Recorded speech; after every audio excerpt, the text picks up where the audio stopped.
জি, আসসালামু আলাইকুম সবাইকে। আমি একটু ওয়েট করছি, অনেকেই হয়তো জয়েন করবে সেজন্য।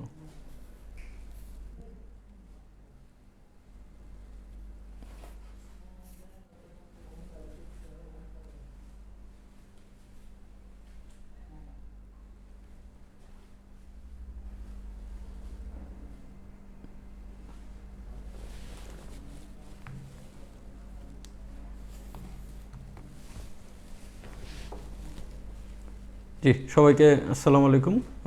আশা করি সবাই ভালো আছেন।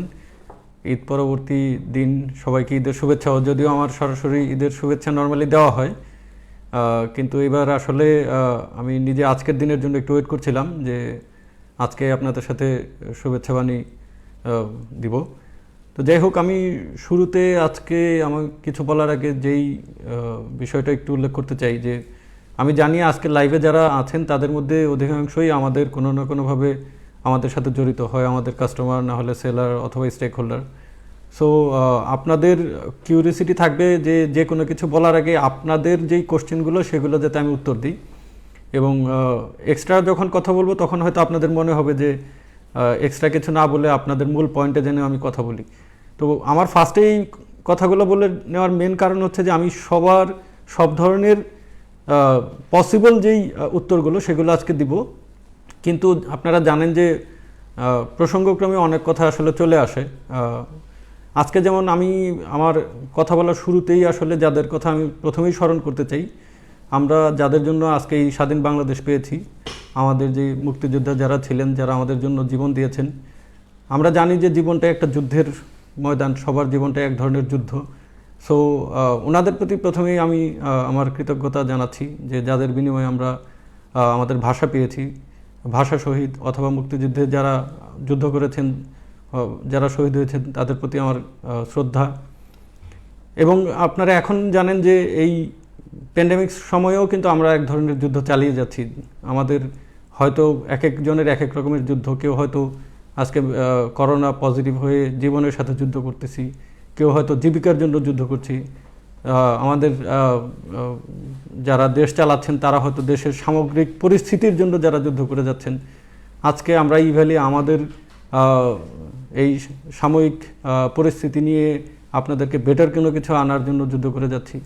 সো এই যুদ্ধের সবচেয়ে বড় উৎসাহদাতা যিনি, যে মানুষটার কথা মনে পড়লেই আমরা সবার এক ধরনের মেন্টাল বা ফিজিক্যাল স্পিরিট চলে আসে, আমি প্রথমেই তার প্রতি শ্রদ্ধা জ্ঞাপন করতেছি, আমাদের জাতির জনক বঙ্গবন্ধু শেখ মুজিবুর রহমান।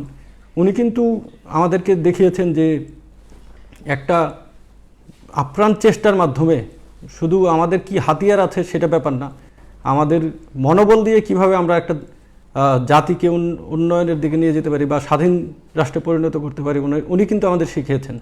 সো আমি আজকের দিনে এই সময়ে যারা বিভিন্নভাবে যুদ্ধ করতেছেন তাদের প্রতি আমার ওয়েল উইশিং থাকলো যে আপনারা আপনাদের যুদ্ধে জয়ী হন। এখন আমরা ইভেলে এক ধরনের যুদ্ধের মধ্যে দিয়ে যাচ্ছি, আমি সেই প্রসঙ্গে আসলে আজকে কথা বলবো। দেখুন, আমাদের একদম প্রথমেই যদি আসি যে আসলে আমি আজকে কী নিয়ে কথা বলতে আসছি বা আমার এখানে আসার মূল উদ্দেশ্য কী, আমি প্রথমেই উদ্দেশ্যগুলো পরিষ্কারভাবে বলি। আজকে আমি আমাদের যারা পুরাতন অর্ডার করে রেখেছেন তাদের অর্ডারগুলো কিভাবে ডেলিভারি হবে, যারা ভবিষ্যতে আমাদের এখানে কেনাকাটা করবেন তাদের নিশ্চয়তার জায়গা কতটুকু, যারা আমাদের সেলার আছেন, যারা আমাদের কাছে পেমেন্ট পান তারা কিভাবে পেমেন্ট পাবেন, যারা ভবিষ্যৎ বিজনেস করবেন তাদের নিশ্চয়তার জায়গা কতটুকু, এগুলো সামগ্রিক বিষয়ে আমি যতটুকু কম সময়ের মধ্যে পারি বলার চেষ্টা করব।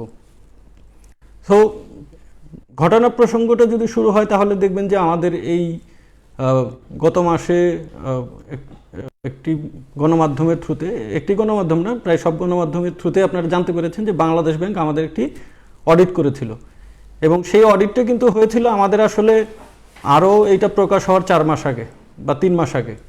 সো আমরা কিন্তু এই অডিটের ফিচারগুলো জানতাম এবং আমাদের যেইভাবে ব্যাখ্যাটা এসেছে শুধু সেটার জন্য আমরা প্রস্তুত ছিলাম না, কিন্তু আমাদের এখানে অডিটের যে রিপোর্টটা সেটা তো আমরাই সাইন করে রেখেছি।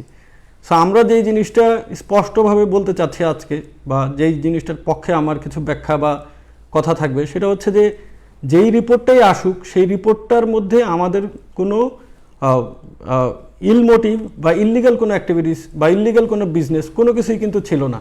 এবং আমাদের বিজনেসটা কিন্তু এমন না হাইড অ্যান্ড সিক কোনো বিজনেস।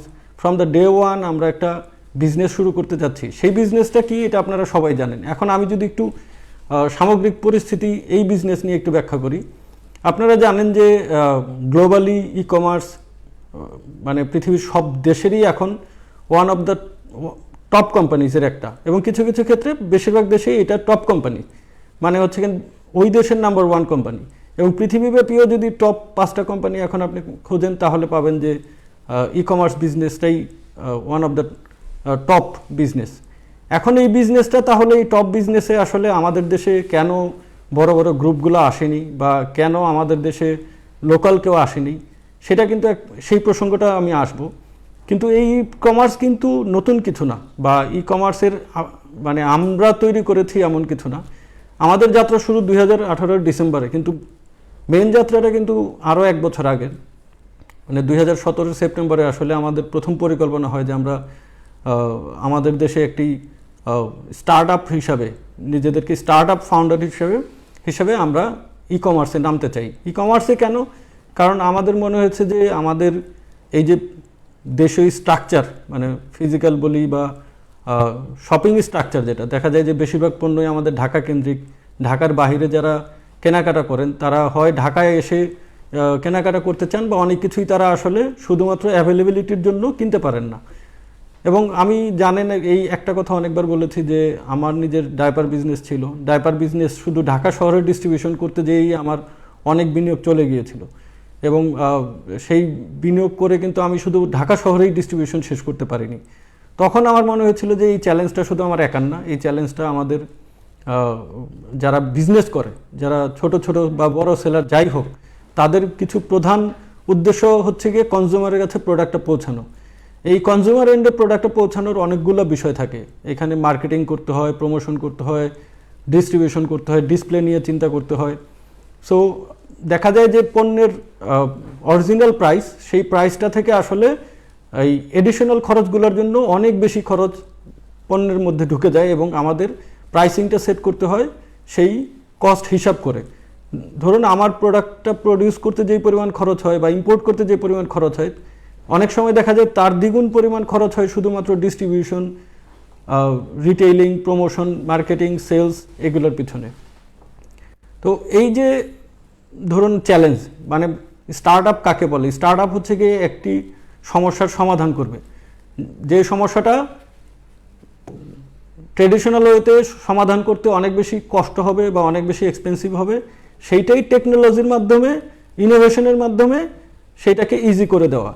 এখন প্রশ্ন আসতেই পারে, ভাই এই জিনিস ইজি করার জন্য তো বিদেশি বড় বড় কোম্পানি আছে, তাহলে আপনি লোকাল হিসেবে কেন এত বড় সাহস করলেন, বা কেন আপনি এখানে আসলেন? এটার জন্য তো আসলে অ্যামাজন আসতো, ওয়েট করতেন, বা আলিবাবা জানেন যে এর পরে এসেছে। আমরা 17 সালে শুরু করার পরে আমরা 18 সালের ডিসেম্বরে একটা লঞ্চ করি, তার আগে আলিবাবা এখানে দারাজকে অ্যাকোয়ার করে নেয়। সো শুধু তারা করতে পারবে। তো সেটা হচ্ছে কি অনেকের মনের মধ্যে আসতে পারে যে এটা এত বড় বিজনেস, আপনার করা হয়তো ঠিক হয়নি। কিন্তু দেখুন, আমরা যেটা বুঝি যে একটি প্রবলেম যদি ফ্যান্টাস্টিক ওয়েতে সলভ করা যায়, তাহলে আসলে কোম্পানি বড় বা কোম্পানির সাইজ কেমন সেটা ম্যাটার করে না। আপনি কি টেকনোলজি দিচ্ছেন, কি ওয়েতে আপনি বিজনেস করতেছেন, আপনি কনজিউমারকে কি ফ্যাসিলিটিস দিচ্ছেন, আপনার এখানে টুলস কি ইউজ করতেছেন, এবং আপনার মেথোডোলজি কি, এগুলোর উপরে ডিপেন্ড করে আমি মনে করি যে একটা ব্যবসার কিন্তু প্রচার প্রসার এবং পরিধি বড় হতে পারে।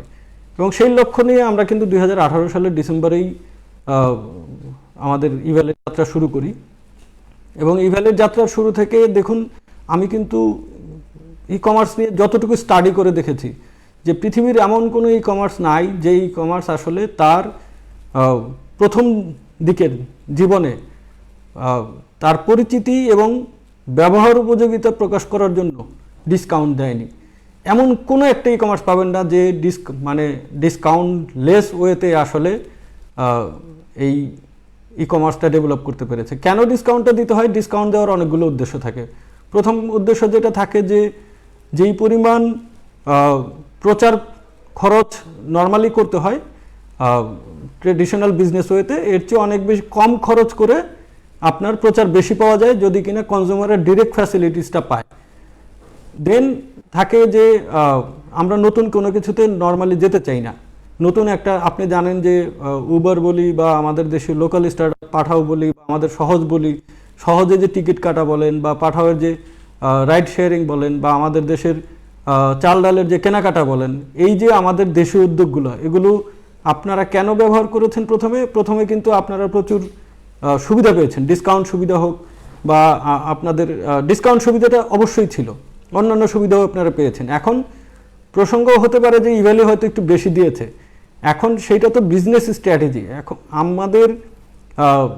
আমাদের থিওরিটা ছিল এরকম যে হয়তো আমরা কিছুদিন ডিসকাউন্ট দিব, হয়তো না, আমাদের উদ্দেশ্যই একটা এবং পরিষ্কার উদ্দেশ্য যে আমরা একটা সার্টেন পিরিয়ড পর্যন্ত ডিসকাউন্ট দিয়ে মার্কেটটাকে গ্র্যাব করব এবং যখন আমাদের এই কেনাকাটাতে মানুষ অভ্যস্ত হয়ে যাবে, যেহেতু এখানে পিওর একটা বিজনেস ডেভেলপমেন্ট কেস, যেখানে আমরা আমাদের বাইং কস্ট কিন্তু নট লাইক যে আমরা মার্কেটে যে রেটে পাওয়া যায় সেই রেটে প্রোডাক্ট কেনার কালচার ডেভেলপ করেছি, রাদার দেন আমরা পারচেজিং কস্টটাকে বেস্ট ওয়েতে নিয়ে আসার চেষ্টা করেছি এতদিন, যাতে আমাদের এই ডিসকাউন্টিংটা ফিউচার প্রফিটেবিলিটি দিয়ে অ্যাডজাস্ট করা যায়।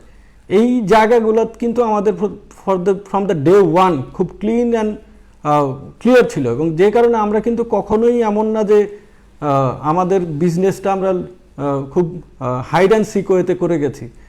এখন যেই প্রসঙ্গটা সবচেয়ে ইম্পর্টেন্ট এবং মিডিয়াতে যেই প্রসঙ্গটা নিয়ে সবচেয়ে বেশি কথা উঠতেছে যে পাবলিক মানি আপনি আপনার বিজনেস ডেভেলপমেন্টে খরচ করতে পারেন কি না, আমি এই প্রসঙ্গটা আবার কোট করে বলি, এই প্রসঙ্গটা আমি আজকের one of the most important প্রসঙ্গ মনে করতেছি যে যেই কনজিউমারদের কাছে আমরা প্রোডাক্ট সেল করি, দ্যাট মিনস তারা আমাদেরকে পেমেন্ট করতেছে, এই পেমেন্টটা কিন্তু কেউ আমার কাছে ফিক্সড ডিপোজিট করার জন্য করতেছে না, সে একটা প্রোডাক্ট পাওয়ার জন্য করতেছে।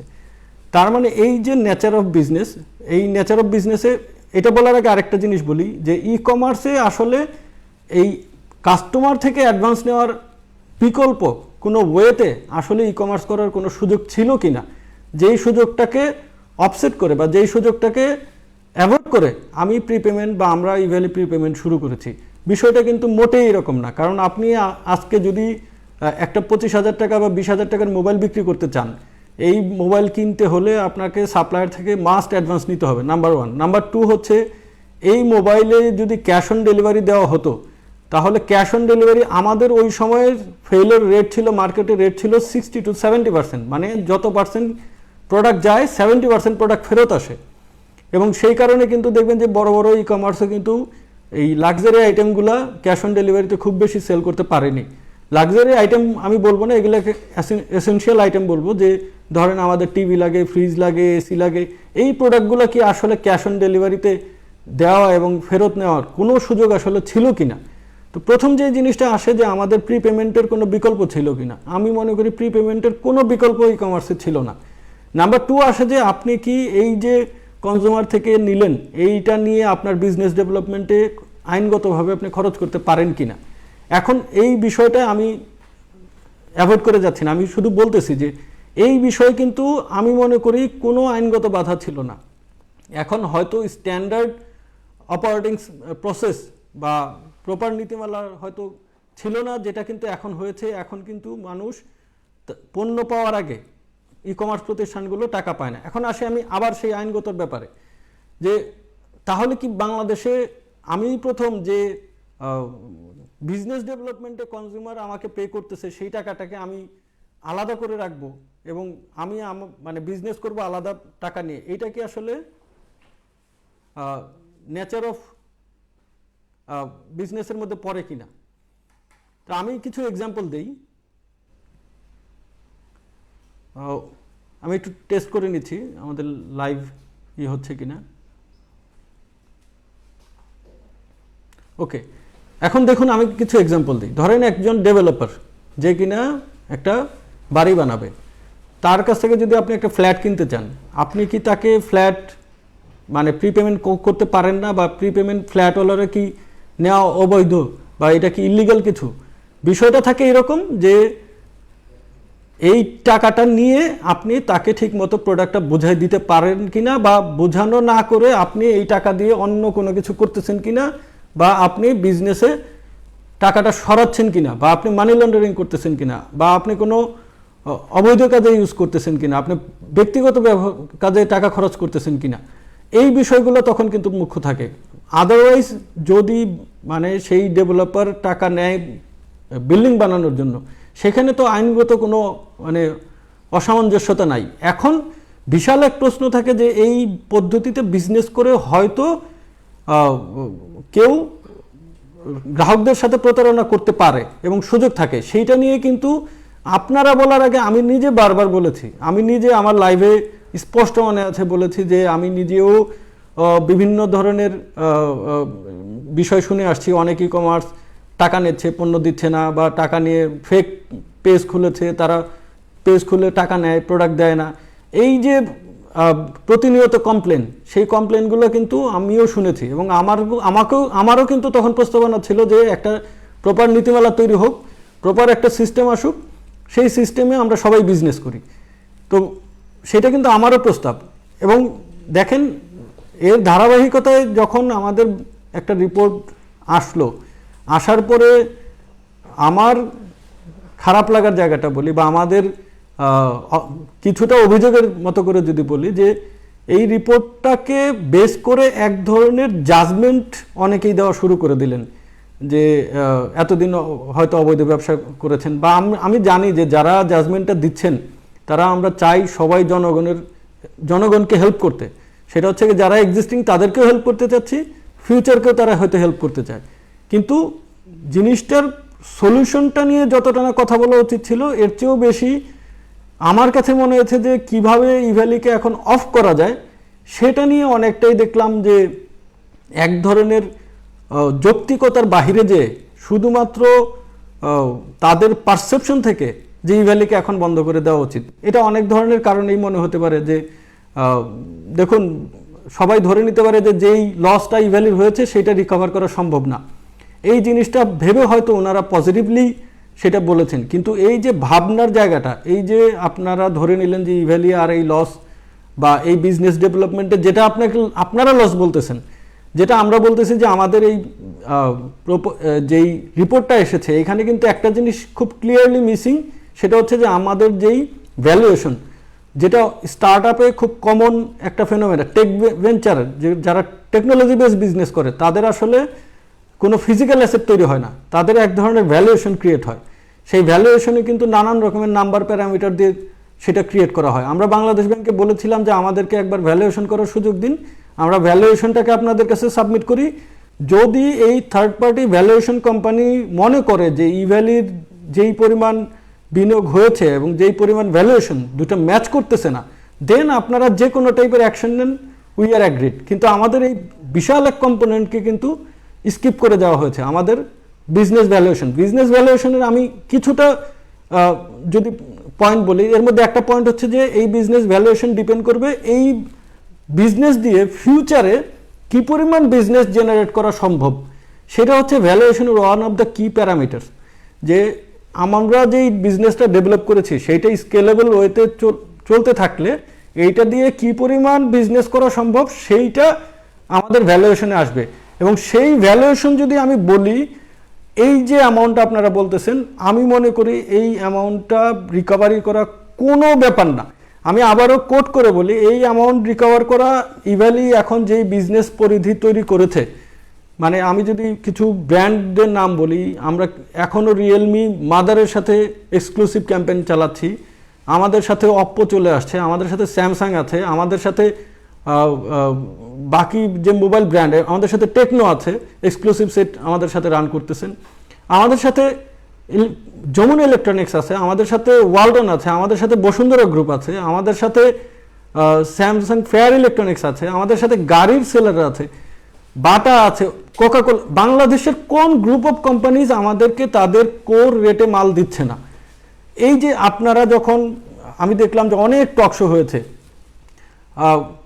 খুব ইন্টারেস্টিংলি টকশোগুলোতে সবাই ছিলেন শুধু ব্যবসায়ীরা ছাড়া, এবং অনেকেই, হ্যাঁ টকশোতে আইনজীবী দরকার, টকশোতে ডক্টর দরকার, টকশোতে ক্রেতা দরকার, বিক্রেতা দরকার, অনেক কিছুই দরকার, কিন্তু সাথে ব্যবসায়ীদের পারসেপশনটা কিন্তু টোটালি মিসিং। এই ব্যবসায়ী ওনারা কি কম বোঝেন? ওনারা কি আমাদের বিজনেস সম্বন্ধে কম আইডিয়া রাখেন? ওনারা কি জানেন না যে এই ভ্যালি এই ডিসকাউন্ট দিয়ে আলটিমেটলি সার্ভাইভ করতে পারবে কি না? ওনাদের জাজমেন্টে যদি আজকে কোকাকোলার মতো কোম্পানি, ইন্টারন্যাশনাল একটা ব্র্যান্ড, ওনারা যদি বুঝতেন বা বাটা যদি বুঝতেন যে এইভাবে ডিসকাউন্ট দিয়ে ইভ্যালি সার্ভাইভ করবে না, ওনারা কি আমাকে ডিউতে রেখে আমাকে ক্রেডিট দিয়ে বিজনেস করতেন? মিডিয়া যখন কথা বলে আমি কিন্তু খুব অ্যাপ্রিসিয়েট করি, কারণ আমিও চাই না বাংলাদেশে একটা দুর্ঘটনা ঘটুক, কারণ আমাদের দেশের অভিজ্ঞতাগুলো তো ভালো না।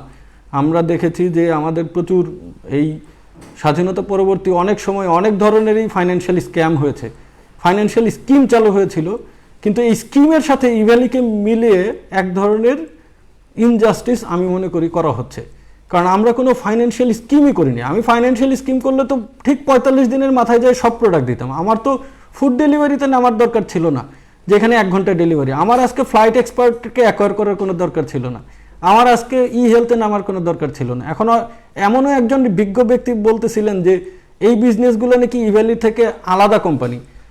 ভাই, এই যে আপনি না জেনে একটা আপনারা কেউ স্টেটমেন্ট দেন, এটা 100% own by Evaly, not even me, not even the chairman. মানে ওই বিজনেস 100% ইভ্যালি ওন করে। এখন এই ইভ্যালি তার মানে কি ওই বিজনেসগুলোর প্রফিটেবিলিটি ইভ্যালিতে ডিরেক্ট ইম্প্যাক্ট ফেলবে। তো স্কিম যদি চালু করতাম তাহলে তো 1 ঘন্টার ডেলিভারির কোনো প্রসেস আসলে আমরা তৈরি করতাম না। সো আমি আবার মিডিয়ার প্রসঙ্গে আসি, যে এই যে মিডিয়ার অ্যাপ্রোচ আমি কিন্তু সবসময় অ্যাপ্রিসিয়েট করি, যে কারণ এই মিডিয়া কিন্তু সোশ্যাল রিফ্লেকশন, কান্ট্রি রিফ্লেকশন। এই মিডিয়া আজকে যদি কোনো একটা দুর্ঘটনা ঘটে, আপনি অ্যাজ এ পাবলিক বা আপনি অ্যাজ এ কনজিউমার মিডিয়াকেও কিন্তু ছেড়ে দেবেন না, বলবেন যে মিডিয়া হয়তো ইভ্যালির থেকে কোনোভাবে স্বার্থ পেয়ে চুপ ছিল। বিষয়টা কিন্তু তখন মিডিয়াকেও আপনি দোষারোপ করতেন। মিডিয়ার জায়গা থেকে কিন্তু বরাবর ঠিক, কিন্তু আমাদের বিষয়টা ছিল যে মিডিয়ার উপস্থাপনটা হয়তো বেটার ওয়েতে আসতে পারতো। আমাকে একজন কোশ্চেন করেছেন যে ভাই আপনি কেন এতগুলো মিডিয়া টকশো হলো, আপনি কেন গেলেন না? তো আমি প্রথমে যখন আমাকে একজন অ্যাপ্রোচ করে, তা আমি বললাম ভাই আমার তো, আপনি আমাকে টকশোতে নিয়ে নানান রকমের জাজমেন্ট দেওয়ার চেষ্টা করবেন, তো আমি ওই জাজমেন্ট দেওয়ার চেয়ে এখন বিজনেসে একটু ফোকাসড হতে চাচ্ছি, রেগুলেটরি বডির সাথে আমি একটু কথা বলতে চাচ্ছি। আমি তো আমাকে ভালো বলবই, আপনারা এক কাজ করেন, যারা আমাদের স্বার্থ সংশ্লিষ্ট না তাদের কাউকে নেন, যাতে আমরা একটু নিউট্রাল ওপিনিয়ন পাই। যখন ওই টকশোগুলো বা যখন ওই মিডিয়া অ্যাপ্রোচটা যখন ফাইনালি রিভিলড হলো, তখন আমরা দেখি যে আমাদের এগেনস্টে যাদের সোশ্যাল মিডিয়াতে লেখার জোর অনেক বেশি, মানে তাদেরকেই কেন জানি নেওয়া হয়েছে। এবং প্রশ্নটা থাকে এরকম যে কার কার ইভ্যালি নিয়ে অভিযোগ আছে তারা জানান। ভাই ইভ্যালি এখন পর্যন্ত 70 লক্ষ প্রোডাক্ট না, আমি আবার বলি 70 লক্ষ অর্ডার ডেলিভারি করেছে। সো এই 70 লক্ষ অর্ডার ডেলিভারির একটা নমুনা তো আপনি নিতে পারতেন, যে ইভ্যালি থেকে কে কে পণ্য পেয়েছেন তারাও একটু আসেন, একটু দেখি কেমন। তো কারণ কি দেখেন, আপনি অ্যাজ এ মিডিয়া বা আপনি অ্যাজ এ সোশ্যাল ইনফ্লুয়েন্সার, আপনি অ্যাজ এ বুদ্ধিমান লোক, আপনি অ্যাজ এ কি বলে সেলিব্রিটি, আপনি চাইবেন না আপনার সামনে দিয়ে কোনো দুর্ঘটনা ঘটুক। আপনি তো নিশ্চয়ই এই কনজিউমারদের ফেভার করার জন্যই কথাগুলো বলতেছেন। তো কনজিউমারের ফেভার করার জন্য যখন বলতেছেন, কনজিউমারের কি করলে ভালো হবে? কনজিউমারকে কি এখন ইভ্যালি বন্ধ করে দিলেই ভালো হবে? আপনারা যে ভয়টা পাচ্ছেন যে ইভ্যালি টিকে থাকলে ফার্দার মানুষ ভোগান্তির শিকার হতে পারে, সেই জায়গাটা কিন্তু নিট অ্যান্ড ক্লিনভাবে সলভ হয়ে গেছে। কারণ এখানে দুটো বৃহৎ সংস্থা, একটা বাণিজ্য মন্ত্রণালয় আর একটা বাংলাদেশ ব্যাংক, বাংলাদেশের ব্যবসায়িক দিক থেকে সবচেয়ে বড় দুটো সংস্থা জনগণের স্বার্থে কিন্তু কাজ করে যাচ্ছে। এবং সেই জায়গায় কিন্তু ক্লিয়ারলি এই গত মাসের 29 তারিখ আমাদেরকে একটা সার্কুলার দিয়ে দিয়েছে যে দুটো বিষয় এখানে।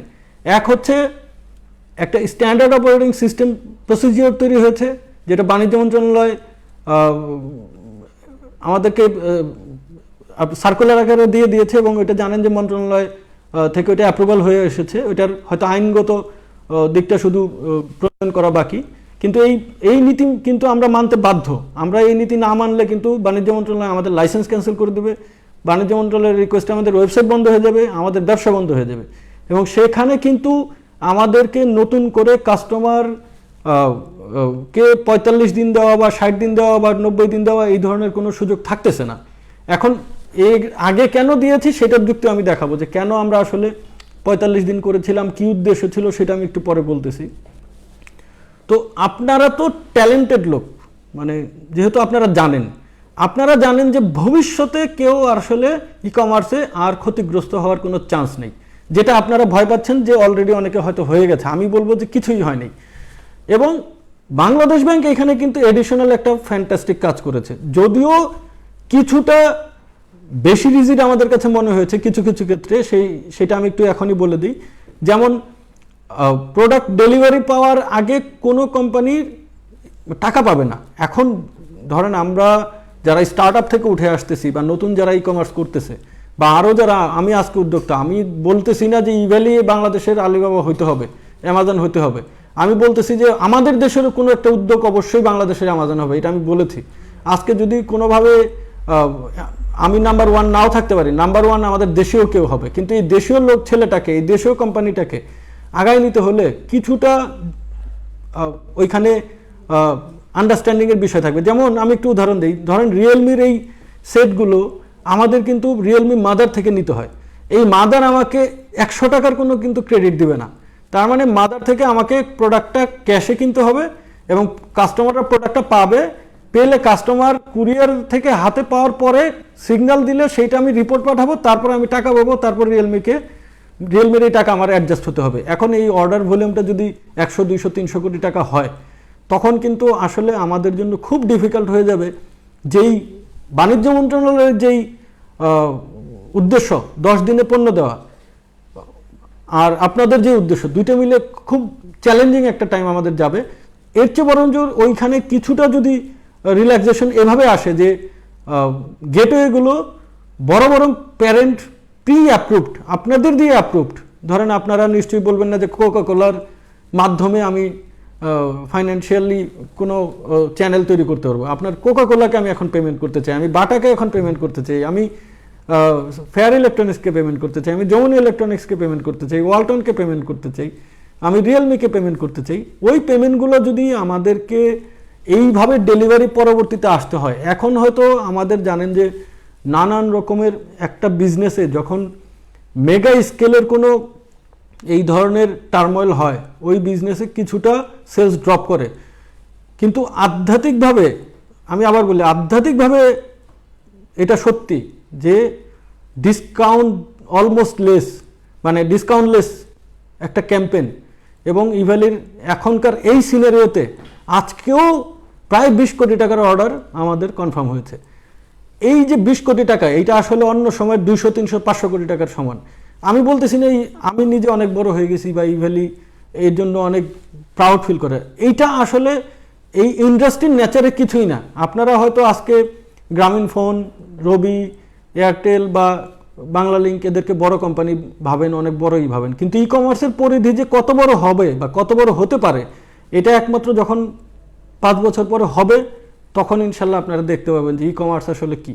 এখন এই যে অর্ডারগুলো যদি আমি টাইমলি দিতে চাই, তাহলে কিন্তু আমাকে বাংলাদেশ ব্যাংকের ডেফিনেটলি সার্কুলার মেনে ওইখানে কিছুটা মডিফিকেশন হয়তো দরকার হবে।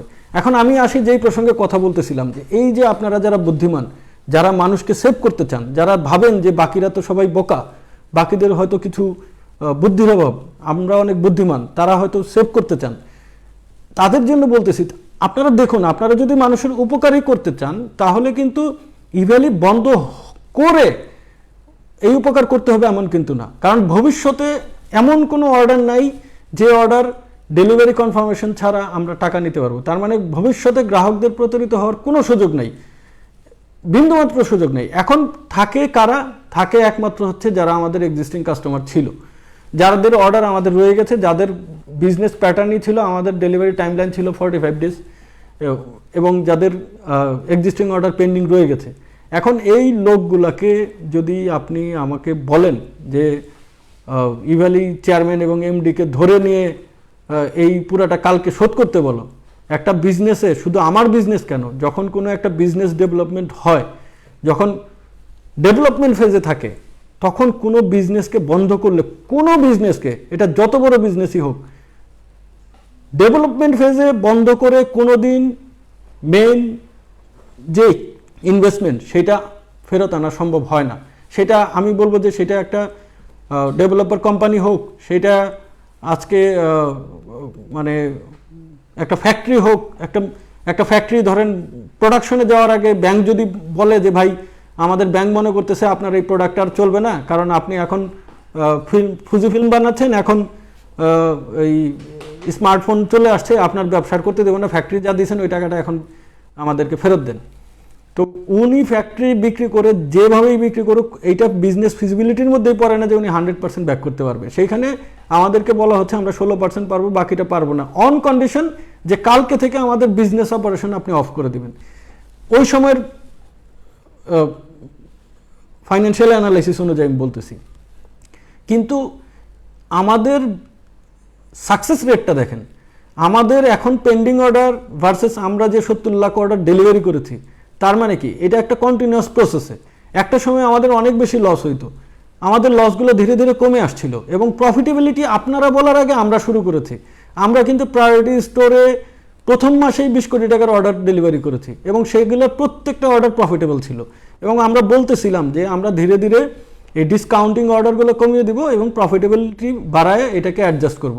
সেই প্রসেসের মধ্যে তো আমি ব্যক্তিগতভাবে কোনো এরর দেখি নাই। এখন আপনারা ধরে নিচ্ছেন আরেকটা জিনিস, ইভ্যালি পারবে না। আমি জানি না এই প্রসঙ্গটা এখন টানা উচিত হবে কিনা। আমার স্পষ্ট মনে আছে যখন আমাদের মাননীয় প্রধানমন্ত্রী ঘোষণা দিলেন যে দেশের টাকায় পদ্মা সেতু হবে, তখনও কিন্তু অনেকেই খুব তাচ্ছিল্য করেছিলেন যে দেশের টাকায় আবার কিভাবে সেতু হয়।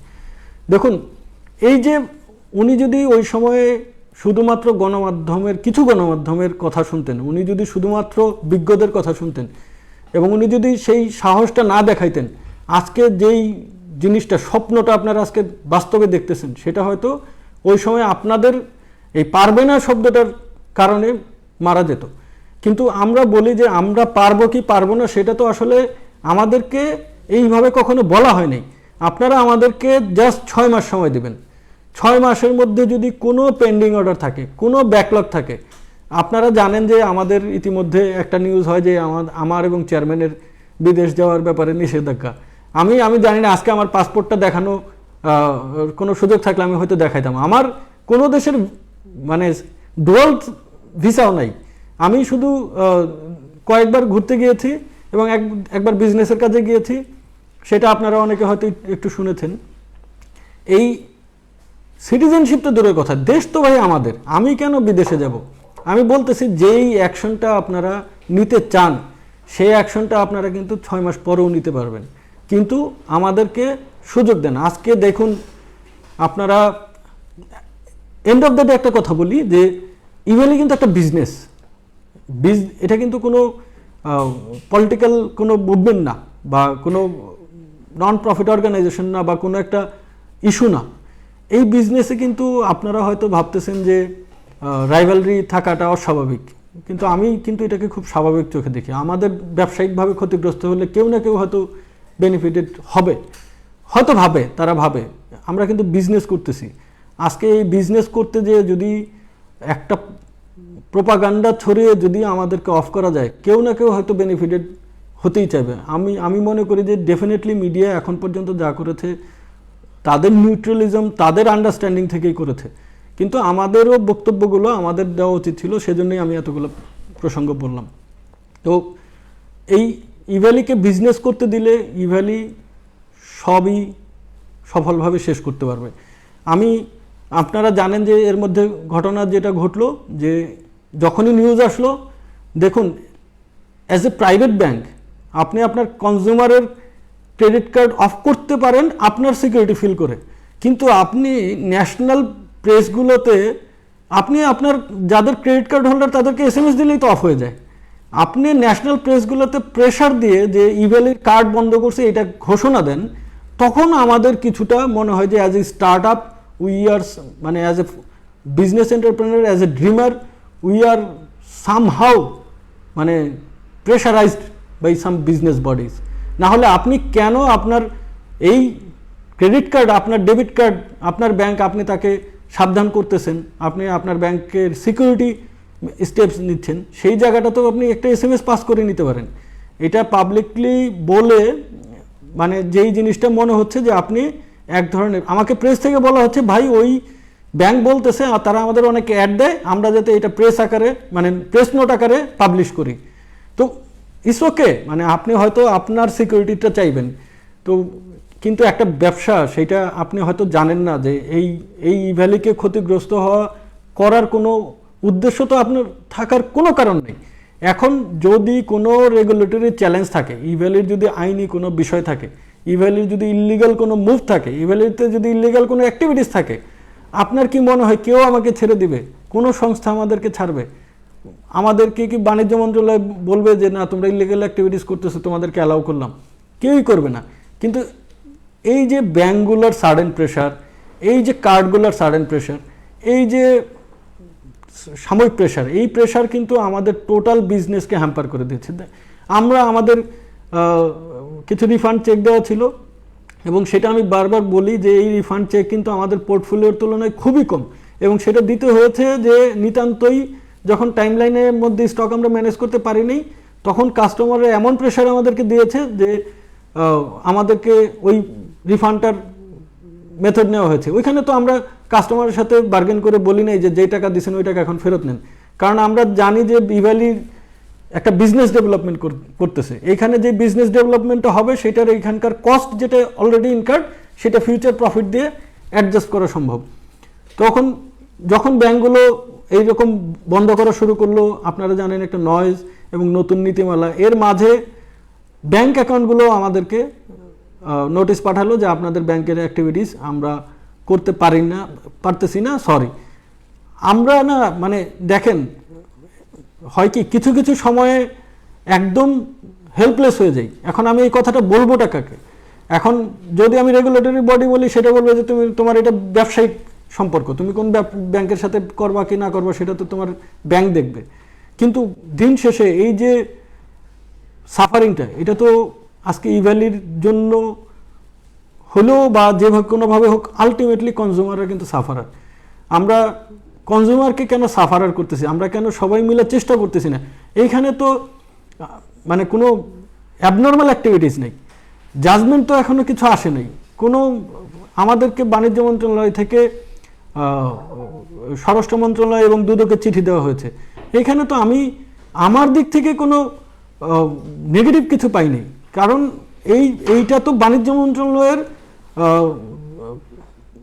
স্ট্র্যাটেজিক পজিশন যে তারা তাদের জায়গা থেকে, যেহেতু এইখানে বাংলাদেশ ব্যাংকের একটা রিপোর্ট আসছে ফাইন্যান্সিয়ালি তারা ম্যাচ করাতে পারেনি, সেই টাকাটা কি আদৌ আমি ডিসকাউন্ট দিতে যেয়ে খরচ করছি, নাকি এই টাকাটা আমি কোথাও নষ্ট করেছি, নাকি এটা ওয়েস্টেড হয়েছে, এইটা তো বাণিজ্য মন্ত্রণালয়ের দায়িত্ব দিতেই পারে। এবং সেই দিতে পারার নিউজগুলোর এগেনস্টে যদি আমাদের ব্যবসায়িক সম্পর্কগুলোকে টান দেওয়া হয়, আমাদের কোর কিছু জায়গা, আজকে যদি সব ব্যাংক বলে যে আপনার সাথে কালকে বিজনেস করব না, এখন জিনিসটা হলো যে আমি হয়তো আমাদেরও একটা রেসপন্সিবিলিটি যে ব্যাংককে কনভিন্স করা, কিন্তু মিডিয়া যদি সেখানে এডিশনাল ইনফ্লুয়েন্স ক্রিয়েট করে এবং অ্যাডভান্স জাজমেন্ট দিয়ে দেয় জি ভ্যালির ভিতরে কোনো ইলিগাল অ্যাক্টিভিটিস আছে, এইটা মনে হয় ওটা মনে হয়। ধরুন একটা উদাহরণ দিই, আমি সবচেয়ে বেশি শক যে 2-3টা নিউজে হয়েছে, তার মধ্যে একটা নিউজ হচ্ছে ইক্যাবের চিঠি। দেখুন ইক্যাবের যে চিঠিটা আসছে, সেই ইক্যাবের মেম্বার মানে হচ্ছে কি আমাদেরই ভাই ব্রাদার যারা আছে তারাই তো আসলে আমরা ইক্যাব মেম্বার। এখন ইক্যাবেরই একটা গ্রুপ, ধরেন আমাদের মতো যারা বিজনেস করে তারা হয়তো ফিল করতেছে যে ইভ্যালির মেম্বারশিপটা থাকা কিনা উচিত কিনা সেটা জাজ করা হোক। এখন দেখুন মানে আমি সৌমি আপার নাম ধরেই বলি, উনি আমাদের প্রেসিডেন্ট, আমি তমাল ভাইয়ের নাম ধরেই বলি, তমাল ভাই সৌমি আপার ওই পজিশনে থেকে যা করার ওনারা তো তাই করছেন।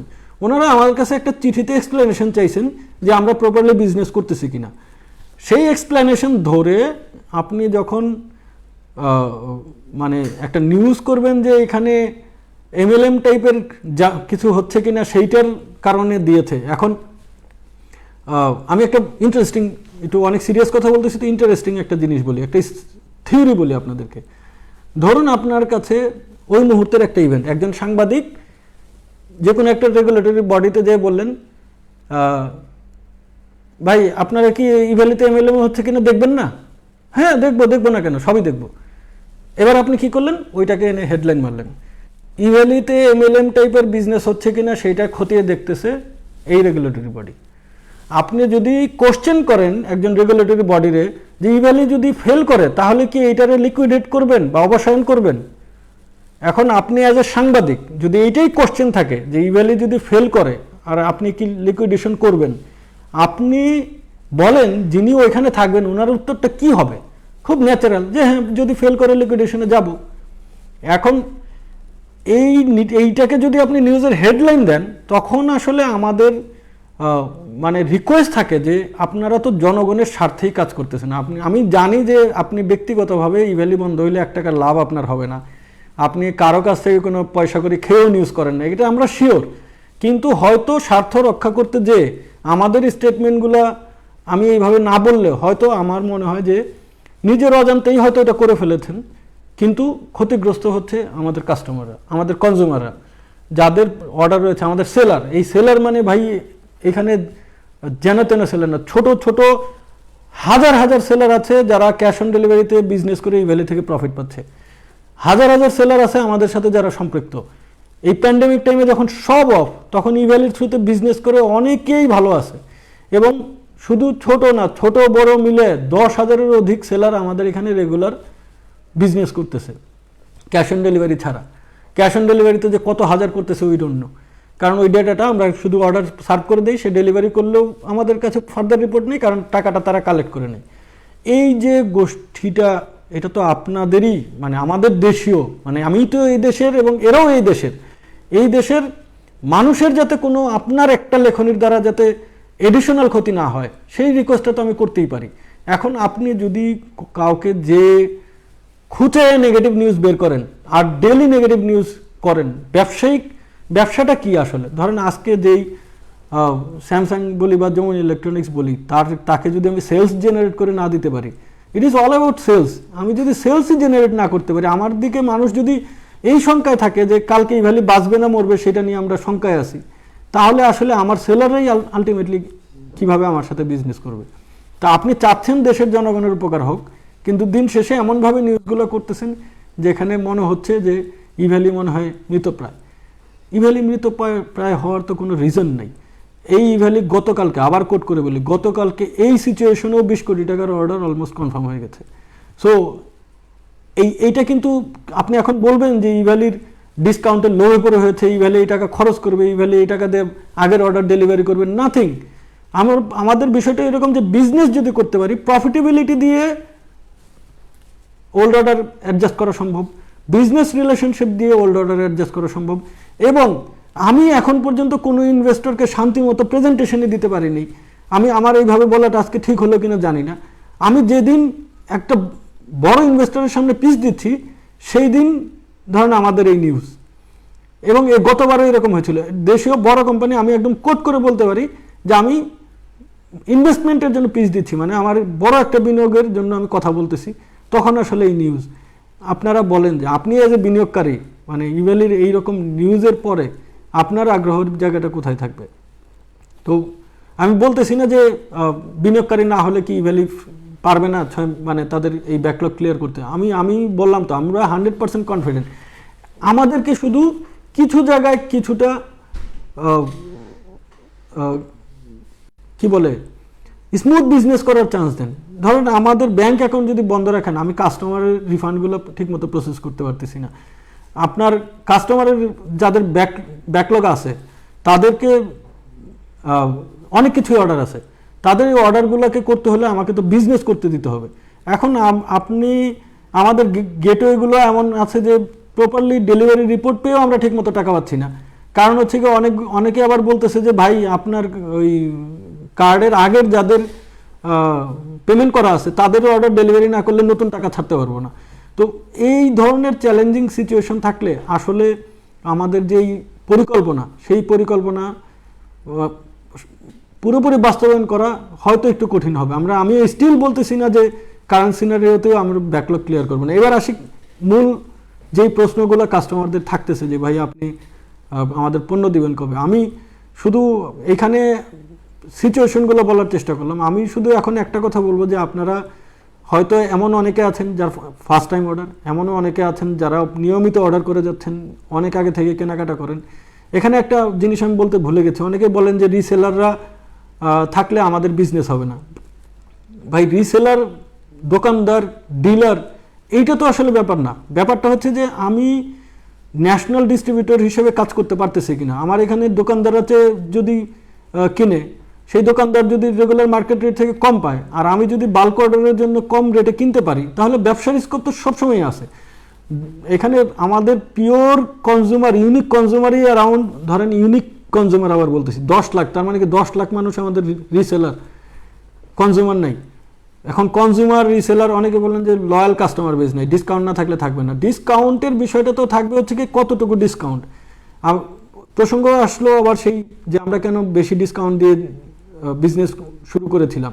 আমাদের বিষয়টা এরকম ছিল যে আপনারা আজকে বেশি ডিসকাউন্টের কথা বলেন, হ্যাঁ কিছুটা ডিফারেন্স হয়তো বিজনেস মেকানিজমের আছে, কিন্তু আজকে বাংলাদেশের দারাজকে একসময় ডাবল টাকা ভাউচার দিয়ে শুরু করে নেই। তাদের একসময় কি ডাবল টাকা ভাউচার সাথে ক্যাশব্যাক সাথে কুপন এগুলো মিলে কি অনেক ডিসকাউন্ট। কারণ মার্কেটে শুরুটা করতে হলে, মানুষের মধ্যে ইনিশিয়াল অ্যাট্রাকশনটা ক্রিয়েট করতে হলে এই ই কমার্সের অল্টারনেটিভ কোনো মেথড কোথাও নাই। এটা ইন্ডিয়া বলেন, সেটা চায়না বলেন, সেটা আমেরিকা বলেন, কোনো দেশেই এমন ছিল না যে এখানে ডিসকাউন্ট ছাড়া তাদের ইনিশিয়াল জার্নিটা ছিল। আজকে উবার কি পৃথিবীভাবে ডিসকাউন্ট দেয়নি? এখন ওই যে আবার একটা আসে, তারা তো ইনভেস্টরের টাকায়, আপনার টাকা ছিল পাবলিকের। আমি আবারও বলি, তাদের দেশের কালচার অনুযায়ী তারা ফান্ড রেজ করে ইনভেস্টমেন্ট পেয়েছিল। ইনভেস্টমেন্টের চেষ্টা তো আমরাও করে যাচ্ছি। ইনভেস্টমেন্টের অপশনটাকে আমাদের ডিলিটেড, এমন যে ইভ্যালি আইনগতভাবে আর ইনভেস্টমেন্ট নিতে পারবে না বা তুলতে পারবে না। এখন ধারণা করা হচ্ছে যে এত নেগেটিভিটি আমরা করে ফেলছি যে ইনভেস্টমেন্ট পসিবিলিটি নাই। কিন্তু আমি এই জায়গায় আপনাদেরকে বলবো যে আপনাদের পারসেপশন থেকে না এসে আপনারা শুধু একটু দেখুন, কারণ যেহেতু এডিশনাল কোনো লস নেই। ইনভেস্টমেন্টের স্কোপ তো আমরাও ফান্ড রেজ করার অপশন রাখি। আরেকটা জিনিস হচ্ছে যে আমরা যে নেচারে বিজনেস করছি সেই নেচার, আবার বলি যে কনজিউমাররা কিন্তু আমার টাকা দিয়ে টাকা হোল্ডে রাখেনি। কনজিউমাররা টাকা দিয়েছে আমাকে প্রোডাক্ট কেনার জন্য। That means it is converted to the product and it is কি বলে, কনজিউমারকেই তো এই পুরো জিনিসটা ডেভেলপ করে দিচ্ছি। মানে আমরা যে এই যে আজকে প্ল্যাটফর্ম বানাইছি, আজকে যে ডেলিভারি সিস্টেম, আজকে সেইটার এগেনস্টেই তো সে একটা ডিসকাউন্ট পাচ্ছে। আমার যদি এই প্ল্যাটফর্ম না থাকতো, আমাকে কি আসলে এই যমুনা ইলেকট্রনিক্স এই রেটে প্রোডাক্ট দিত? তো বলতো দোকান থেকে কিনে নেন। তো আমরা তো এই ডেভেলপমেন্টটা করছি কনজিউমারকে ফ্যাসিলিটিস দেওয়ার জন্যই। তো কনজিউমারের মানে যেটা নিয়ে আজকে বিশাল এক ধরনের হাইপ ক্রিয়েট হওয়া, যে এইটা মনে হয় সামথিং ইলিগাল, আমি আবারও বলি সেইটার থেকে প্রতারণার সুযোগ থাকে বিধায় কিন্তু আজকে বাংলাদেশ ব্যাংক এবং বাণিজ্য মন্ত্রণালয় একসাথে কাজ করে একটা স্ট্যান্ডার্ড সিস্টেম দাঁড় করায় ফেলছে, যেখানে আর কোনো চান্সই নেই। কিন্তু এই জায়গাটাকে কেউ আপনারা অ্যাডভান্স ইললিগাল অ্যাক্টিভিটিস বলতে পারেন না। কারণ এমন না যে মানে এইটাই পৃথিবীতে আমরা প্রথম করছি এবং এই প্রিপেমেন্ট নেওয়ার কোনো বৈধ বা অবৈধতার কোনো বিষয় আছে। কারণ আমি বললাম তো, আপনি আজকে যারা অ্যাপার্টমেন্ট, আপনারা জানেন যারা অ্যাপার্টমেন্ট কিনেন তারা তো আপনারা অ্যাডভান্স টাকাই দেন। সো বিষয়টা এমন যে অ্যাডভান্সের টাকা নিয়ে সে প্রতারণা করছে কিনা, কিন্তু অ্যাডভান্স টাকা নিয়ে শুধু যদি বিল্ডিং বানায় সেটা তো কোনো অপরাধ না। তো যাই হোক, যারা আমাদের কাস্টমার আছেন, আমি আপনাদেরকে যেই কথাটা বলতে চাই, আপনারা অনেকেই আমারে মেসেজ করে এক একটা আইটেম বেসড পুরাতন অর্ডার, কারো মোবাইল অর্ডার, কারো বাইক অর্ডার, কারো রিফান্ড, পুরাতন অনেক কিছু জানতে চাচ্ছেন। এখন আমাদের সামগ্রিক যে পরিস্থিতি, সেই পরিস্থিতিতে আমাদের এইগুলো ডেলিভারি করতে হয়তো বিগত দিনগুলোতে যেভাবে আমরা পেরেছিলাম তার চেয়ে একটু বেশি সময় লাগতেছে বা লাগবে। আমি শুধু রিকোয়েস্ট করব, এই সময়টায় একমাত্র আপনারাই আমাদেরকে সাপোর্ট করতে পারেন প্রপারলি। আজকে যদি আপনি ভাবতেছেন যে প্রেশার দিলেই ইভ্যালিতে আমারটা আদায় হয়ে যাবে, সেইভাবে যদি প্রেশার দিয়ে আদায় করা যেত, এই প্রেশার ইভ্যালির উপরে পড়লে ইভ্যালির এখন সার্ভাইভাল কোনো রাস্তা থাকবে না। অনেস্টলি আমি এটা অস্বীকার করি না, কারণ কারেন্ট সিনারিওতে, কারণ আমাদের বিজনেস, এন্টায়ার বিজনেসে আমাদের অনেক পার্টনার আপনারা দেখেছেন তারা প্যানিকড হয়ে অলরেডি যেই গিফট কার্ড অ্যাক্টিভ করে দিয়েছিল সেই গিফট কার্ড আবার ব্লক করে দিছে। কারণ এটা খুব ন্যাচারাল, আপনি তাদের জায়গায় থাকলে আপনিও তাই করতেন। ইভ্যালি বাঁচবে কি মরবে সেইটাই মানে সারাউন্ডিং দেখে বোঝা যাচ্ছে না। সো এই সিচুয়েশনটা কিন্তু, এই মাইন্ডসেটটা যখন তাদের চেঞ্জ হয়ে যাবে যে না Evaly is surviving, Evaly is coming back strongly, এবং কনজিউমাররা not only for the discounts, কনজিউমাররা রেগুলার কেনাকাটা ইভ্যালি থেকে করতে, এই সেলাররাই আপনার প্রোডাক্টটা হাসি মুখে দিয়ে রিভিউ দিবে যে আমরা ইভ্যালির সাথে থেকে গর্বিত। কিন্তু সেই সময় পর্যন্ত আমাদেরকে সার্ভাইভ করানো এবং আমাদেরকে সাপোর্ট করা, এইটা আপনাদের কাছে আমার অনুরোধের জায়গা থেকে আসলো।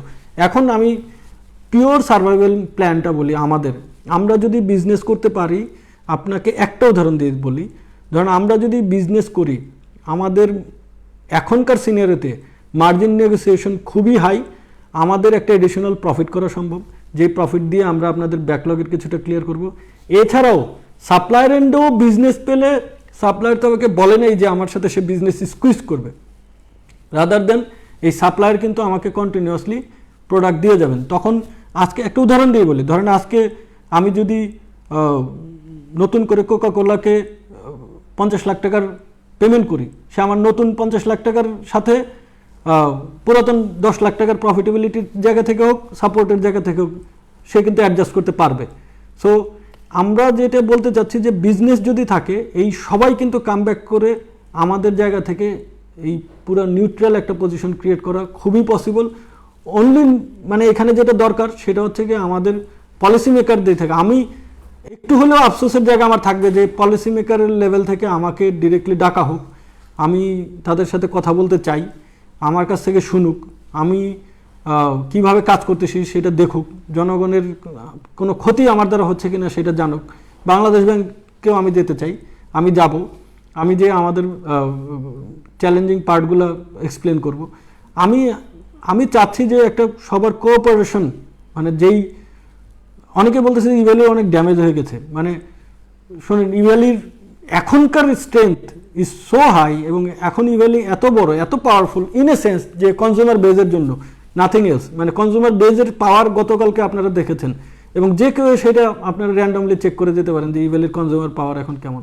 সেই পাওয়ার থেকে বলি এই ড্যামেজ উইদিন 24 আওয়ার্স ব্যাক করা সম্ভব, এবং এই ড্যামেজ ব্যাক করে ইভ্যালিকে কাস্টমার ফ্রেন্ডলি বানায়।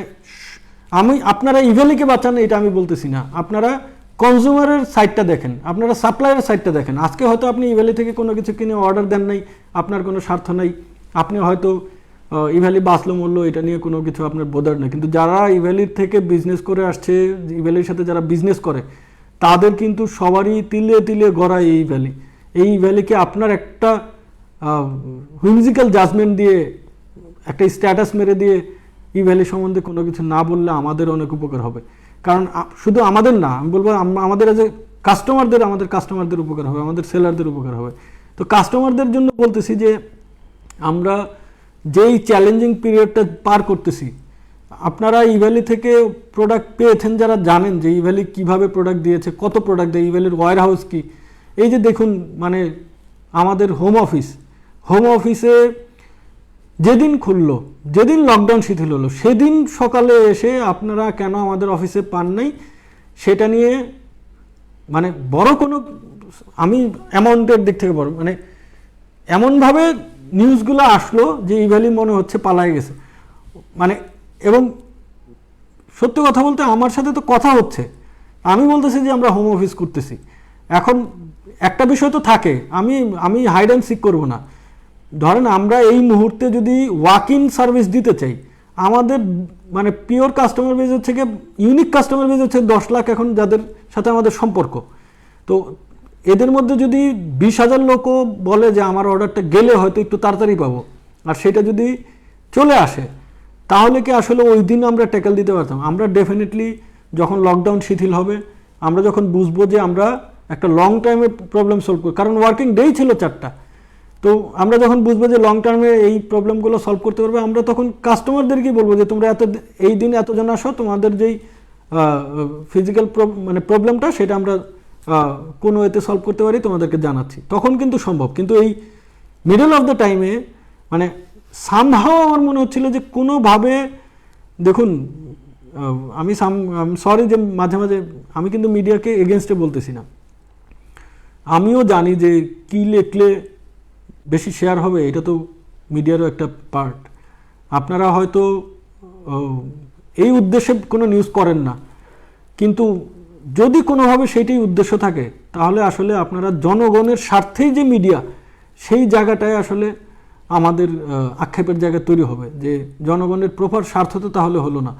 ওই দিন অফিস বন্ধ করে ইভ্যালি নাই অ্যাক্টিভিটিস, সেইটাতে পুরো দেশ কেঁপে গেছে যে ইভ্যালি মনে হয় আমার পণ্যটা আর পাওয়া হলো না। এখন যখন মাস পাবলিক রিলেটেড কোনো বিজনেস থাকে তখন আসলে একটা নিউজের ভ্যালু যে কত বড় সেটা হয়তো আপনারা আমার চেয়ে ভালোই বোঝেন, কিন্তু আমিও এখন কম বুঝতেছি না, যে পুরো সিস্টেম আমার নড়ে চড়ে যায় যে কি হচ্ছে। তো আমাদের রিকোয়েস্ট হচ্ছে যে আপনারা এবার ফাইনাল কনক্লুশনের দিকে, যদি যারা সেলার আছেন, সেলার ভাই আপনারা যারা মানে বিশাল মনে করতেছেন যে আপনার একটু বেশি বিনিয়োগ হয়ে গেছে, আমাদের কাছে স্পেশালি ইমেল করুন। আপনি যদি মনে করেন যে এই পর্যন্ত ইভ্যালি থেকে বিজনেস পাইনি, শুধু দিয়ে গেছি, সেটাও ইমেল করে জানান, আমরা ওগুলো স্পেশাল টেক কেয়ার তো করবই। কিন্তু যারা ইভ্যালি থেকে গত বছরগুলোতে বিজনেস করে গেছেন তারাদের কাছে অনুরোধ যে কিছুটা সময় দেন, আর মানে আপনারা টোটাল একটা ফ্লোকে শুধু একটু ঠিক মতো রাখতে দেন, ইনশাল্লাহ মানে এই সময়টুকু শুধুমাত্র মনে হবে যে আপনাদের লস হলো, আদারওয়াইজ সবই রিকভার করা সম্ভব। যারা কনজিউমার আছেন বিভিন্ন প্রোডাক্ট, যারা বাইক অর্ডার করেছেন, মোবাইল অর্ডার করেছেন, লেটেস্টগুলো কী হবে, রিফান্ড পাবেন কিনা, রিফান্ডের আপনারা সবাই এখন এই নীতিমালাগুলো একটু দেখবেন। সো নীতিমালা দেখে দেখবেন যে আমাদের এখন আপনাদেরকে চেক, এমআরপি রিফান্ড এগুলো দেওয়ার কোনো সুযোগ নেই, আমরা আপনাদেরকে প্রোডাক্টটাই দিব। আমি আবারও বলি, প্রোডাক্টটা দিতে হয়তো রেগুলার আগের দিনে ইভ্যালি যে যত দ্রুত দিয়েছে তত দ্রুত হয়তো দিতে পারবে না, যদি কিনা ধরে নেই যে কোনো ধরনের বিনিয়োগ না পাই। আর বিনিয়োগ যদি পেয়ে যাই, বা আমরা তো ফান্ড রেজ করার ট্রাই করতেছি, এবং আমি শিওর যে এই প্রফিটেবিলিটির জায়গাটা যখন বিনিয়োগকারীরা দেখবেন, সেইটার যে ভ্যালুয়েশন হবে, সেই ভ্যালুয়েশন দিয়ে আপনাদের এই সমস্ত অর্ডার ক্লিয়ার করে আমরা ইভ্যালির নেক্সট 100 ইয়ার্সের জন্য বাংলাদেশের নাম্বার 1-এর জায়গাটা কনফার্ম করে ফেলব। আমাদের এই মুহূর্তে আসলে আপনাদের কাছে রিকোয়েস্ট করা ছাড়া আমার হাতে আসলে বিকল্প কোনো অপশন নাই।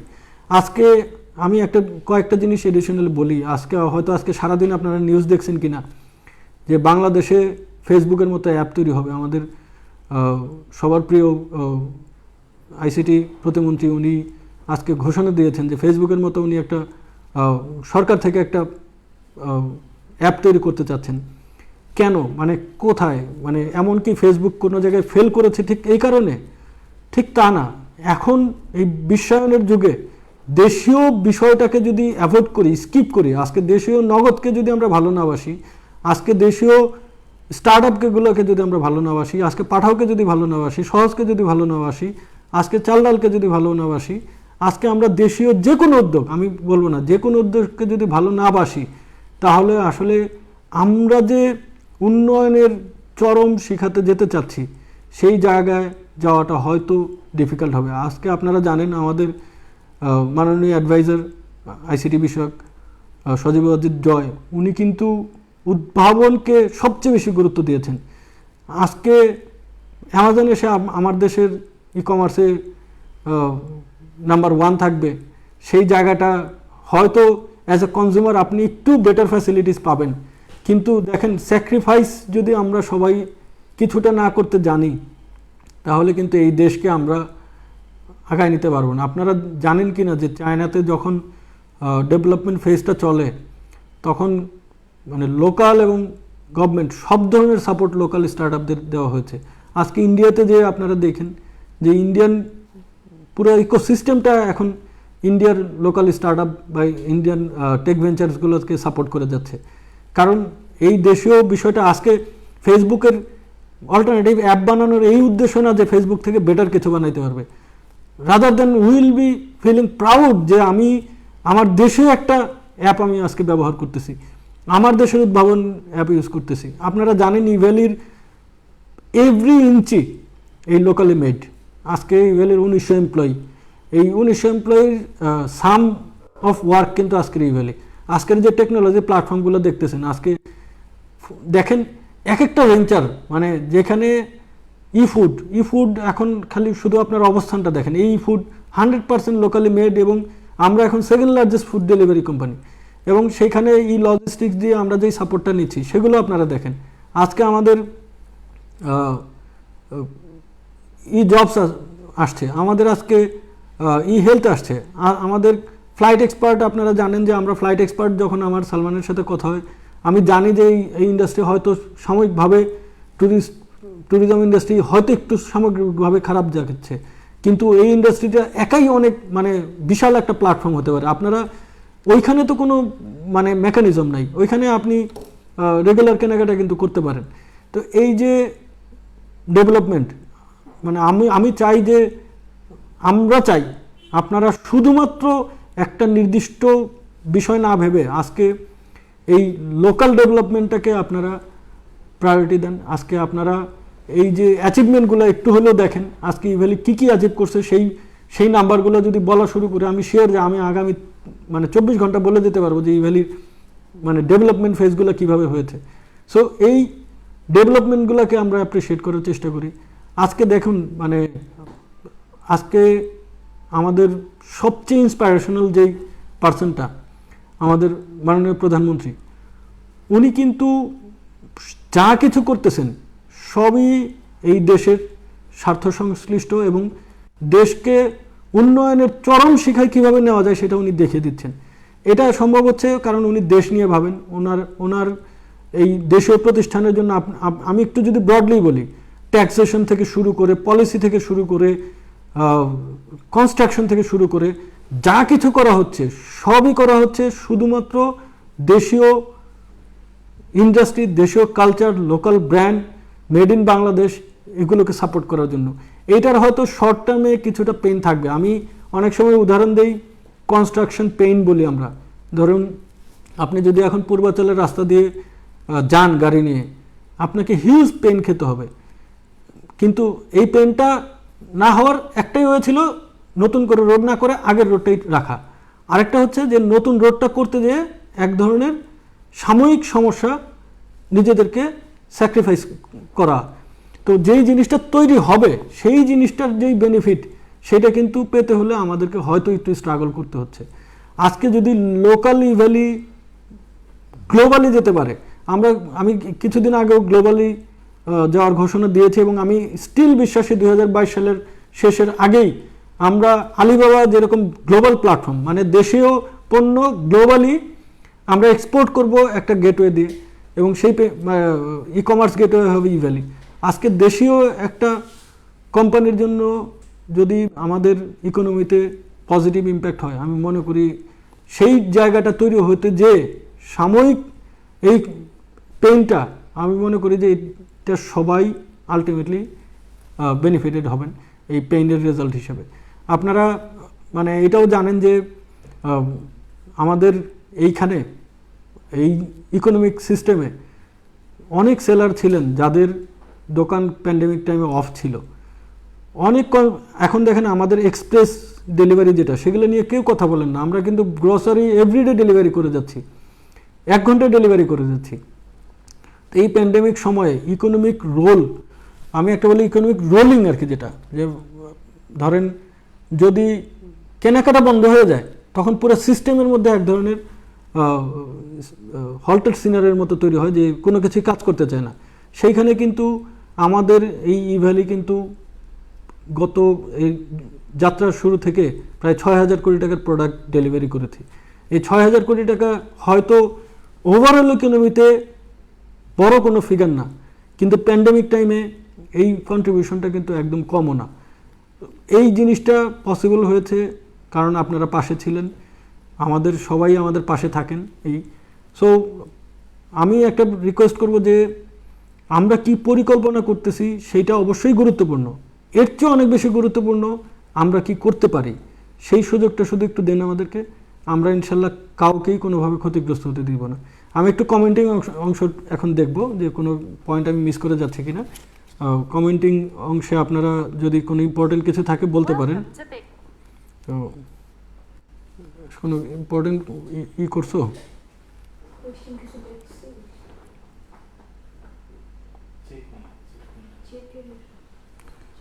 হ্যাঁ, আমি একটু বলি ওই আমরা যাদের আমাদের রিফান্ডের চেক দেওয়া ছিল, এই রিফান্ড চেক যাদের দেওয়া ছিল, আমি রিকোয়েস্ট করতেছি যে আমাদেরকে এডিশনাল একটা সপ্তাহ সময় দিন। আমাদের যে দুটো ব্যাংকের চেক দেওয়া, দুটো ব্যাংক থেকেই আমাদের এক ধরনের ব্লকেজ করা আছে। আমরা ব্যাংকগুলোর সাথে কথা বলতেছি, কারণ এখানে সাডেনলি এই মুহূর্তে সব রিপ্লেসমেন্ট বা অল্টারনেটিভ কোনো ব্যাংকও আমাদের নাই যেখান থেকে অনলাইনে আমরা এখনই ইমার্জেন্সিতে দিতে পারি। তবে আমরা এই পুরো বিষয়গুলোই আপনাদের কাছে একটু সময় চেয়ে নিচ্ছি, কারণ এই মুহূর্তে এই পুরো প্রসেসটা যদি প্রপারলি স্মুথ না হয় আমাদের জন্য একটু ডিফিকাল্ট। প্রপারলি এটাকে স্মুথ করার জন্য আমরা হয়তো আরও 7 থেকে 10 দিন সময় আমাদের লাগবে। আর এর মধ্যেই আমরা ইনশাল্লাহ রেগুলেটরি বডি সহ বাংলাদেশ ব্যাংক সহ সবার সাথে আমরা কথা বলবো। আমাদের যেই সব চাওয়া পাওয়াগুলো আছে, মানে যেই জায়গাগুলো আপনাদের সাথে একটু হয়তো ওনাদের সাপোর্ট লাগবে, সেই জায়গাগুলো ওনাদের সাথে আমরা পরিষ্কারভাবে আলাপ করব। আলাপ করার শেষে আশা করি ওনাদের কাছে আমরা যেটা চাইবো সেটাও আপনাদের বলে দিই। আমরা জাস্ট 6 মান্থস আমাদের পুরাতন যত অর্ডার, মানে একটা সিঙ্গেল অর্ডারও থাকবে না, আমরা প্রতি 2 উইকলি, মানে প্রতি 2 সপ্তাহ পর পর আমরা কতগুলো ডেলিভারি করতেছি ওনাদের কাছে রিপোর্ট সাবমিট করব, এবং 6 মাসের মধ্যে পুরাতন যত অর্ডার আছে সিকোয়েন্সিয়ালি আমরা সব ডেলিভারি করব। এটা আমাদের ওনাদের কাছে চাওয়া থাকবে। আমাদের শুধু বিজনেস প্রপারলি করার জন্য কিছু এডিশনাল ফ্যাসিলিটিস লাগবে বা আমাদের কিছু ওনাদের সহযোগিতা লাগবে। আচ্ছা, একটু ডিফারেন্ট প্রসঙ্গ আসছে যে প্রায়োরিটি পয়েন্ট আমরা দিচ্ছিলাম। তো প্রায়োরিটি পয়েন্টের আগের প্রায়োরিটি স্টোরে শুধু ছিল, গতকালকে আমরা প্রায়োরিটি পয়েন্ট দিয়েছি। আপনারা জানেন যে আমরা এখন আপনার রেগুলার কেনাকাটা এবং যে কোনো ধরনের এখনকার কেনাকাটাতে পয়েন্ট দিচ্ছি। এই পয়েন্টগুলো থেকে নানান রকমের ফ্যাসিলিটিস, ধরেন ফিউচার ডিসকাউন্টটা ডিপেন্ড করবে আমরা কি পরিমাণ বিজনেস করতে পারছি। সো বিজনেস যদি আমরা প্রফিট করি, সেই প্রফিটেবিলিটি দিয়ে কতটুকু পয়েন্টকে রিডিম করা যায় সেটা আমরা প্রি ডিটারমাইন কোনো ফ্যাসিলিটিস দিচ্ছি না। তখন নানান রকমের রিডিমশন ফ্যাসিলিটিস লাইক ফুড খেতে পারবেন, অথবা হয়তো কেউ কেনাকাটা করতে পারবেন কোনো একটা স্পেসিফিক শপে, অথবা কোনো একটা হোটেলে আপনি স্টে করতে পারবেন। এই ধরনের বিষয়গুলো পয়েন্ট থেকে আমরা অ্যালাউ করব, কিন্তু সেইটা আমি আবারও বলি, this is not pre condition point. এটা হচ্ছে গিয়ে পুরোপুরি ডিপেন্ড করবে আমাদের মানে বিজনেস প্রফিটেবিলিটির উপরে। অ্যান্ড এই পয়েন্টের বেসিসে কিন্তু আমরা ব্যাকলগগুলো ক্লিয়ার করে থাকি। আপনারা জানেন যে যাদের পুরাতন অর্ডার আছে তাদের অর্ডারগুলো প্রায়োরিটি বেসিস কিভাবে হবে, কারণ দেখা যাচ্ছে 100 অর্ডার আছে, আমাদের হাতে আজকে 50টা আসলো, এই 50টা কীভাবে ডেলিভারি হয় সেটার ধারাটা নির্ভর করবে হচ্ছে আপনাদের পয়েন্ট কার কত থাকে। সেটা অনেক আগে থেকেই পয়েন্টের মৌলিক বিষয় আপনারা জানেন। অনেকেই আমাদের পেমেন্ট করতে যে পেমেন্ট প্রপারলি করতে পারতেছেন না, এগুলো আসলে ইম্পর্টেন্ট কোশ্চেন থাকলে একটু দাও। আপাতত আপনারা জানেন যে বিকাশ একটু সময় নিয়েছে, তার কারণ অনেকেই দেখুন, আমি স্ট্রংলি মনে করি যে বিকাশের মানে আপাতত স্থগিতটা হচ্ছে গিয়ে রিকনসিলেশন প্রসেসটা ডেভেলপমেন্ট পর্যন্ত। মানে ওই আমরা ডেলিভারি রিপোর্ট দিলে তারা ওই বেসিসে পেমেন্ট ছাড়বে, এই প্রসেসটা বিকাশের তৈরি হয় নাই। এটা তৈরি হলে আশা করি বিকাশ আমাদের ওপেন করে দিবে, এবং নগদ এখন আমাদের আছে। এছাড়া কার্ডগুলোর ব্যাপারে আমরা কথা বলছি। আমি আবারও বলি যে প্রিকশনারি মেজার আসলে যে কেউই নেয়, এটা অস্বাভাবিক কিছু না। তো সেই জায়গা থেকে হয়তো যখন দেখবে যে না বড় ধরনের কোনো অ্যাক্সিডেন্ট হওয়ার কোনো চান্স নেই বা কোনো ধরনের অ্যাক্সিডেন্ট হওয়ার চান্স নেই, সবগুলো কার্ডই আমি মনে করি আবার অ্যাক্টিভ হয়ে যাবে।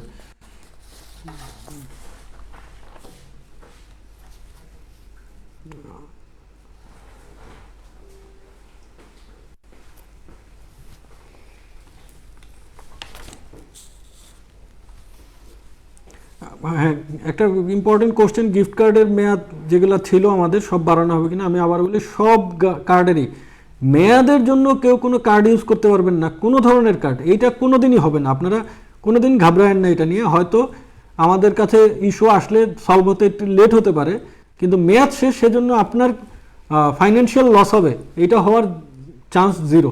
সো এটা হওয়ার কোনো চান্স নেই।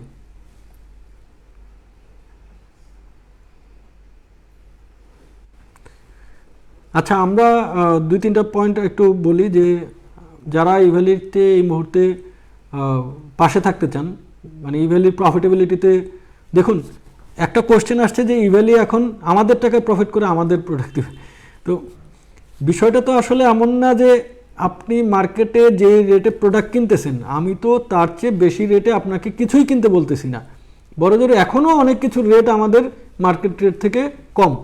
তো সেই হিসাবে আপনাদের দৈনন্দিন জীবনে যেই জিনিসগুলো লাগে, যেমন আপনারা জানেন যে এখন আমাদের টপ আপ আছে, টপ আপটা কিন্তু আমাদের প্রিপেইড, মানে আমরা প্রিপে করে দিই। সো অনেক সময় টপ আপে আমাদের ব্যালেন্স শেষ হয়ে যেতে পারে, একটু ওয়েট করা লাগতে পারে, কিন্তু টপ আপে একটা মার্জিন প্রফিটেবিলিটি আমাদের থাকে। আমাদের যেসব জায়গায় প্রফিটেবিলিটি থাকে এবং আপনার যে জায়গাতে লস নাই, সেই জায়গাটায় as a local entrepreneur, as এ আপনাদের কেউ একজন, আমি এই জায়গাটায় আপনাদেরকে বলবো যে আমাদেরকে যতটুকু পারা যায় আপনাদের কেনাকাটার মাধ্যমে আমাদেরকে হেল্প করেন। আপনি রেগুলার যেই কেনাকাটাগুলো করেন বা যেই আপনি আজকে এয়ারলাইন্সের যখন টিকিট কাটবেন, তখন অন্য জায়গায় যদি ফ্লাইট এক্সপার্টের সমান হয় তাহলে ফ্লাইট এক্সপার্ট থেকে নিন। আপনি একটা ফুড হোম ডেলিভারি চাচ্ছেন, সেটা যদি রেগুলার সবার মতোই আমাদের প্রাইস হয়, আমাদের থেকে নিন। আপনার যদি টপ আপ প্রয়োজন হয়, সেই টপ আপটা আপনি আমাদের এখান থেকে করুন। এগুলো ছোট ছোট বিষয় আমাদেরকে মারাত্মক শক্তি দিবে, এবং এই শক্তিটা আসলে আপনাদেরকেই দ্রুততার সাথে আপনাদের অর্ডারগুলো সার্ভ করার জন্য আমাদেরকে হেল্প করবে। এবং আমি আবারও বলি, সেটা কিন্তু আমরা বলতেছি যে টপ আপ 100 টাকারটা 110 টাকায় আপনি করুন। 100 টাকার টপ আপ অন্য জায়গায় যে গেলে 100 টাকা পান, আমার এখানেও 100 টাকাই পাবেন। সো আপনার তো লস নেই। তো এই রিকোয়েস্টটা থাকলো।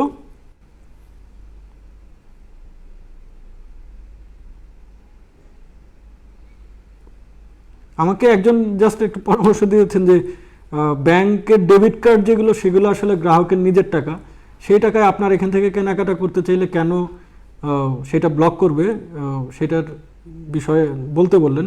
আমি আসলে ব্যাংকগুলোকে আমার পার্টনার মনে করতেছি। আমি মনে করতেছি যে গ্রাহকদের জন্যই হয়তো সাময়িকভাবে তারা এই স্টেপটা নিয়েছেন, তারা তাদের ডেবিট কার্ড, ক্রেডিট কার্ড সবই ইনশাল্লাহ ওপেন করে দেবে, এটা আমার দৃঢ় বিশ্বাস।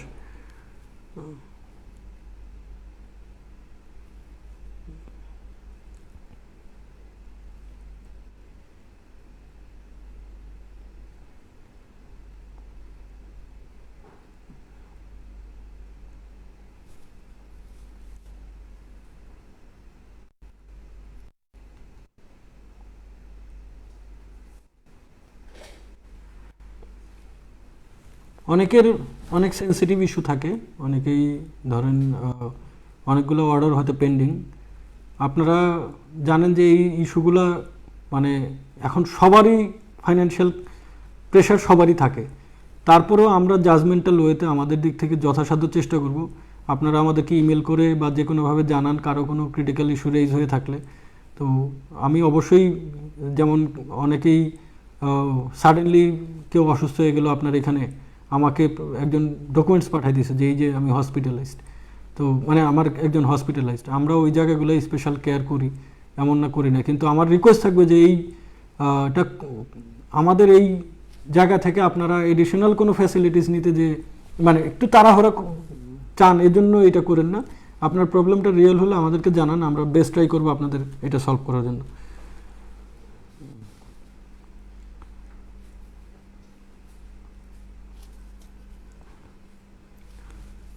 যাই হোক, আমি একটু সামারি টানি। আমি সামারিতে শুধু এটুকু বলবো যে আমি সবচেয়ে বেশি যেই জায়গাগুলোকে ধন্যবাদ দিতে চাই, সেটা হচ্ছে গিয়ে, আমি কোনো সিকোয়েন্স মেনটেন করতেছি না, আমি একের পর এক বলতেছি। আমাদের বাণিজ্য মন্ত্রণালয় এবং তাদের মানে স্বার্থ সংশ্লিষ্ট সবাইকে আমি একটু ধন্যবাদ দিতে চাই এই জন্য যে ওনারা কিন্তু এমন কিছু করেন নাই যেটাতে আপনাদের কারো ক্ষতি হোক। রাদার দেন ই কমার্সকে গুরুত্ব দিয়ে, ই কমার্সের ভবিষ্যৎকে গুরুত্ব দিয়ে ওনারা কিন্তু ই কমার্সের প্রতি একটা জাস্টিস করেছেন, এবং এই দেশের ই কমার্সকে যে ওনারাও চায় অনেক বড় করতে, সেইটা ওনাদের অ্যাক্টিভিটিস দিয়ে ওনারা প্রমাণ করেছেন।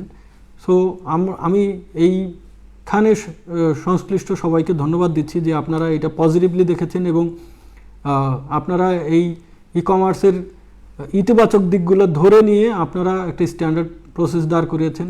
ইনশাল্লাহ এই প্রসেসটা আমাদেরকে হেল্প করবে আমাদের প্রফিটেবিলিটির দিকে আগায় নিতে, কারণ মানুষের গ্রহণযোগ্যতা এবং বিশ্বাস আগের চেয়ে 1000 গুণ বেড়ে গেছে। এখন মানুষ নিশ্চিন্তে কেনাকাটা করতে পারবে। ই কমার্সের কেনাকাটাটা এখন খুব মানে কি বলে ট্রাস্টওয়ার্দি হবে এবং ক্রেতারা এখানে তাদের স্বার্থ রক্ষা করতে পারবেন, বিক্রেতারাও পারবেন।